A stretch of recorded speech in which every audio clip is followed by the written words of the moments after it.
For the 33rd class, we learned about a very serious but very important topic in history, and that being slavery and coerced labor. Now, here's your SAT word for those who haven't taken the SAT.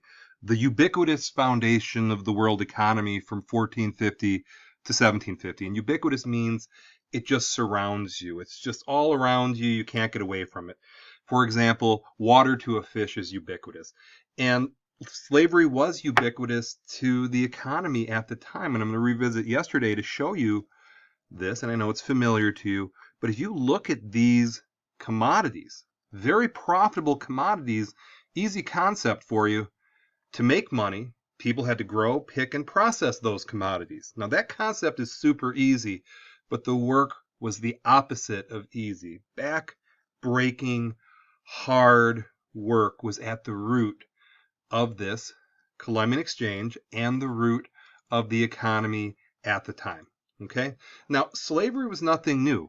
Slavery has been part of the human story for a very long time. And on this left-hand side, you can see some of these ancient civilizations where slavery was common in these civilizations. So slavery was a universal institution in the ancient world, but it was a dominant labor force only in a small number of societies. Now, the first true slave society was ancient Greece. Okay, now here's a distinction I need you to know. Old world slavery versus new world slavery. Now, classical world and medieval slavery was not based on racial distinctions. New World slavery was. And I mean New World, I'm talking 1492 on, the unit that we are in. Now, the ancient world did not necessarily view slavery as a permanent condition. It was a temporary condition oftentimes, and people could work their way out or earn their way out, or people were given their freedom by their former owners. New World slavery was permanent. Now, slaves did not necessarily hold the lowest status in the early civilizations. Now, in New World slavery, they did. Now, slaves in the Old World were often symbols of prestige, luxury, or power, whereas New World slavery had those components, but it was more an economic necessity. So on a simple of levels, New World slavery, I would argue, was worse than Old World slavery. And I want to take a step back to to this fundamental philosophical question. How can you justify such an evil institution? Now, to the early civilizations, they say, well, bad luck, tushkadoodles, you're a slave. Some people are the statues and some people are the pigeons. You, my friend, are the statue. It was that kind of vibe. Now, in Western civilization, Aristotle, one of the men most responsible for how we think in the West, came up with a notion of the natural slave. And here is a primary source from his book, Politics. For that some should rule and others be ruled is a thing not only necessary, but expedient. From the hour of their birth, some are marked for subjection, others for rule. On a simple level, hey, some people are born sharp and other people are born kind of dull. It's the way it is, tough. Some people are meant to lead and some people are meant to be subservient. Not a very nice way. And it's justified in the Old Testament of the Bible. If you look at the book of Genesis 9:25 in the curse of Ham, where Ham, his skin changes color to a dark color as a punishment or as a curse in the story. I won't get into the whole story, but it was justified in Judeo-Christianity from this story, the curse of Ham. Now, there was a science in the 18th century called phrenology, where the contours of your brain signified this or that. Obviously, this is bunk, this is nonsense, this is hooey, but it's a pseudoscientific dribble that was accepted at the time. Have you ever seen the movie Django Unchained? Don't watch it around your grandmother. It's pretty bad language, but there's a scene with Leonardo DiCaprio where he shows his belief in phrenology and why white people are superior to black people. Pretty rough scene, to be honest with you. So here's the three big lessons here. Number one, just because it's always been done, it doesn't make it right. Number two, just because a religious tradition says it's right, it doesn't make it right. And pseudoscience is not science. And just because a scientist says it's right, it doesn't make it right. So on an ethical level, you have to look at it, with your own eyes and deem whether it is ethical or not. And I think we all can say with modernized slavery is grossly unethical and wrong. So anyway, here's another question I get asked quite a bit. Why was Africa vulnerable to the slave trade? Now, it's because it was politically fragmented. It was really easy to get there from Europe. Just follow the coast, okay? A lot of people lived in West Africa. These were skilled people. The people in West Africa had skills in all sorts of things, and there were no diplomatic repercussions. You could take people, and there was no punishment. Now, why not others? People say, well, hey, why not the indigenous people instead of the West Africans?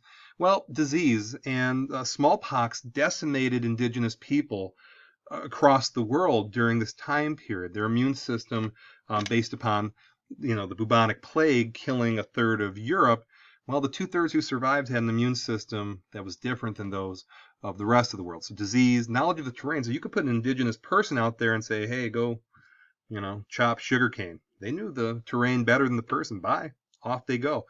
Different agricultural skills. They try, if an indigenous person was a hunter and they say go be agricultural, well, they don't know what they're doing. And there's a supply deficit. So that's why, unfortunately, for West Africa, that happened. Now, the book focuses on 3 countries' stories, in regards to slavery: the Dutch, the Portuguese, and the Spanish. But this New World slavery had 7 countries that participated in this. And over the next couple days, we'll get into more detail of these 3. Now, why did European powers eventually turn to African labor? Again, with the smallpox in particular, decimated indigenous populations where they needed a labor supply. And there was tremendous racism from Europeans. They felt that they were superior. The social Darwinism is a concept where, hey, nature made us better than X, Y, and Z. So it's a very, very racist sentiment behind that. And in English colonies, the supply of servants decreased, which created a need for created a need for coerced labor. Now, the passage from West Africa to the Americas was absolutely brutal. It was part of the triangular trade route where Europeans would go to West Africa, take slaves across this brutal journey across the Atlantic Ocean, 25% mortality rate, where they would gather raw materials. Those raw materials were put on a boat to Europe, where they were turned into finished goods. They profited, and with their profits, they got more slaves. And as you can see with my cursor, it's a giant triangle.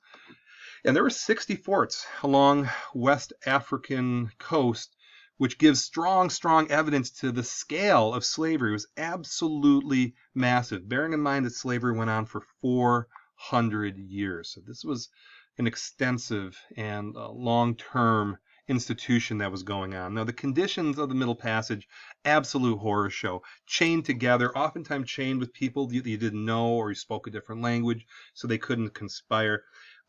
Just packed in like sardines, very little ventilation, the human waste, you can imagine, just horrific odors, unclean, absolute horror show, which shows how Europeans viewed Africans as subhuman, absolutely subhuman. And there was this debate of tight packing or loose packing. If you packed them in really tight, you'd have higher disease, but more would come. If you loose pack, you'll have less mortality, lower mortality rate. Horrible, horrible conversations were had by these slavers. And the food situation was minimal. And here's an example of a tight-packed ship versus a loose-packed ship. And it was a 6 to 8 week journey. Can you imagine, if you've ever been on a boat for the seasickness, imagine being on those huge waves of the Atlantic Ocean, chained with the smells and the unsanitary conditions for 6 to 8 weeks. And it was 25% mortality rate. Okay, and it was, if there was a slave thrown overboard or dead, thrown overboard with no fanfare. But I want to make a point that there was resistance, both active and passive resistance, okay? Because there's this misnomer that people went to their, they went to their new slave life just willingly. Absolutely not. There was tremendous resistance, well, I'll get into in a second. And last thing before I get into, don't want to get too graphic, but the abuse was absolutely rampant, whipping and malnutrition and sexual abuse, dehumanization. Horrible, horrible institution. Now, where they arrived, okay, and you can see how this changed the world. From West Africa, 50% of these individuals wound up in the Caribbean. 35% Brazil, 10% Latin America, 5% British North America. And you can see this cultural diffusion that would take place. And again, slaves did resist, both passively and actively, breaking tools, faking illness, slowdowns, sabotage, running away, an underground railroad. Okay, so don't think that they just passively went. Okay, now the legacy of slavery, this cultural diffusion of the world, the food that people eat, the ways you grow the food, the type of music, the influence on religion and language, this mixing of West Africans with the Americas resulted in a tremendous amount of cultural diffusion that we're still feeling today. Okay, now that was the presentation I gave in class. Now the assignment, if you missed class, if you go to class 33, Slavery and Coerced Labor, you can see here's the PowerPoint, and here's the primary source packet assignment that I'm going to ask you to do. And I'm of the belief that difficult topic matters. You can think for yourself. You can see these primary sources and come up with your own conclusions. So what I'm going to ask you to do is look at these 6 primary sources and answer these questions. So it's a straightforward, traditional assignment, but I do think at the end you're going to see some patterns and some themes emerging that's going to give you a deeper understanding of this institution that was the economic foundation of this time period in history, 1450 to 1750. Okay, so tough subject, but a necessary subject, and I appreciate you watching.